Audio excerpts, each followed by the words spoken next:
Hi class. Okay, this is Algebra 1, Lesson 10. First thing we're going to do is we're going to learn about division by 0. So let's look at something simple. Let's look at 6 divided by 2, or 6 divided by 3 equals 2, correct? And we said we can undo this, or we can find 6 if we're missing 6 and we're given 2 or 3, correct? We can simply do 2 times 3 must equal 6 to undo that. So what happens when we divide by 0? Let's look at that. Can we do that? 6 divided by 0 equals what? Well, your first answer might want to be 0. Yeah, we said anything times 0 is 0, so why isn't anything divided by 0 equals 0? Well, let's see. Let's put 0 in there. So let's undo it. Remember we said multiplication is the inverse of division. It undoes division. Does 0 times 0 give you 6? No, it doesn't. Therefore, you can never define a number by 0. We say it has no meaning and it's called undefined. We say that 0 divided by 0 is indeterminate rather than saying it is undefined. So if you have 0 over 0, we don't say undefined, we say indeterminate. However, anything else divided by 0 is always going to be undefined. So let's look at an example. We're going to start getting into complicated problems that give us that, and when they give us that, we're done. We can't go any further. Let's look at this one.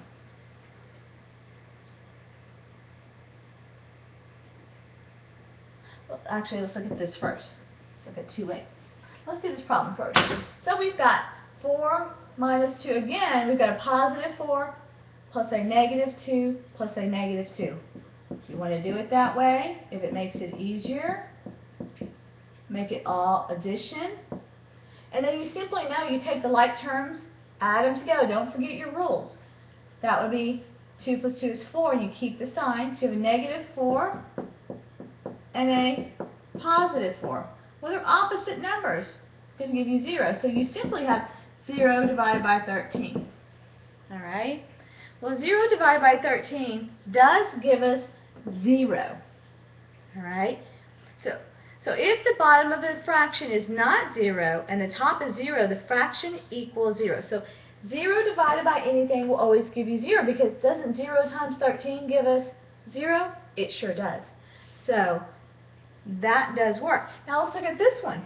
What if I gave you 13 and flipped it 4 minus 2 minus 2? You're going to get 13 over 0. We said it cannot be 0 because 0 times 0 does not equal 13. You can't undo it. And multiplication and division are inverse operations, which means one undoes the other. Therefore, this particular one is undefined. Okay? Now we're going to learn the commutative property. I've talked about it many times. The commutative property of multiplication is just like the commutative property of addition. Basically, it says it doesn't matter what order we do. If I do 3 times 4, I'm going to get 12. What if I flip the order and 4 times 3 equals 12? It's still going to equal 12. It doesn't change the answer.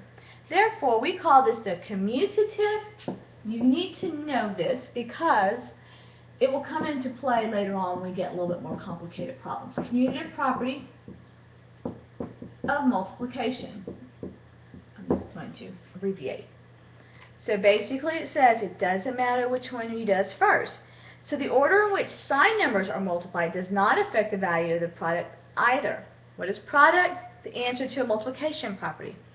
So this property can be used to show that any number of numbers can be multiplied in any order and the answer will be the same. So let's look at one with more than 2 numbers, and let's put this property into play.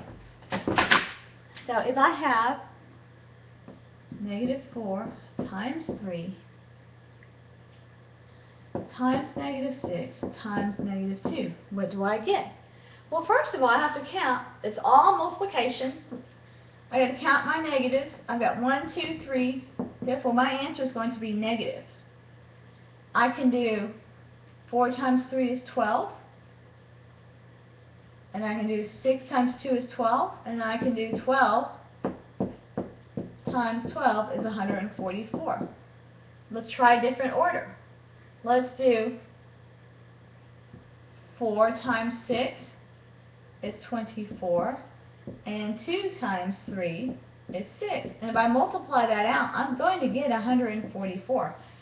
Again, you count your negatives. It's an odd amount of negatives. Therefore, my answer is going to be negative 144. Okay? It's as simple as that. Let's talk about the conversions of area. We did unit multipliers earlier, but we did it with just units. We didn't do it with square units. Now, what if I wanted to convert, use the unit multiplier to convert 125 square centimeters to square feet? Okay, here's the difference of what we did earlier a few lessons ago to today. Think of the unit as a base, as a variable, x, y. So this is cm square ft square. So first of all, do I have something that goes from centimeters to feet? No, but I do know that 1 inch is equal to 2.54 centimeters. And I do know that 1 foot equals 12 inches. So I'm either going to have 1 over 2.54 or 2.54 over 1 inch. This is called my unit multiplier. I'm either multiplying it this way or flipped. I'm just putting in fraction form. That's all I'm doing. And this one I'm going to do 1 foot over 12 inches, or its reciprocal, 12 inches or 1 foot. So I start off with 125 over 1. This is the same thing as saying centimeters times centimeters. Isn't that what x squared is? X times x. So centimeter squared is centimeters times centimeters. Well, which is my unit multiplier that has centimeters in it? It's going to be this one. Well, I want my centimeters to cancel out. So if I multiply by centimeters on the numerator, correct, over here, can you see that? Okay. If I multiply it that way, then I'm going to get centimeter cubed. I'm going to have 3 centimeters. So I want that at the bottom. So I simply want the 1 inch on top and the centimeters at the bottom. However, only one of them cancel out. Oops, this is 2.54. So I have to do it again. So now my centimeters cancel out. So now I've got inch times inch, which is simply inch squared. Well, I need to get to feet.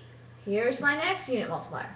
So now I'm going to multiply this simply by, do I want the inch in the numerator or the denominator? Well, I want it in the denominator because I want it to cancel out. So I'm going to use this unit multiplier. So I'm going to do 1 foot over 12 inches.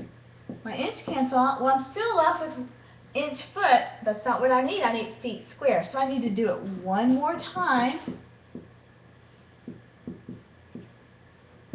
Okay, use the full unit multiplier. So now I'm left with, those all canceled out, I'm left with feet square in the numerator. So simply I have 125 times 1 times 1 times 1 times 1, which is 125, over 2.54 times 2.54 times 12 times 12. I have no units at the bottom, and I've got feet square, because feet times feet is feet square as the numerator. And I've simply converted. So simply you would take your calculator and multiply all this out, and then take 125 divided by it. That's all you do. You simply have to look at the unit as a variable, as letters. Okay?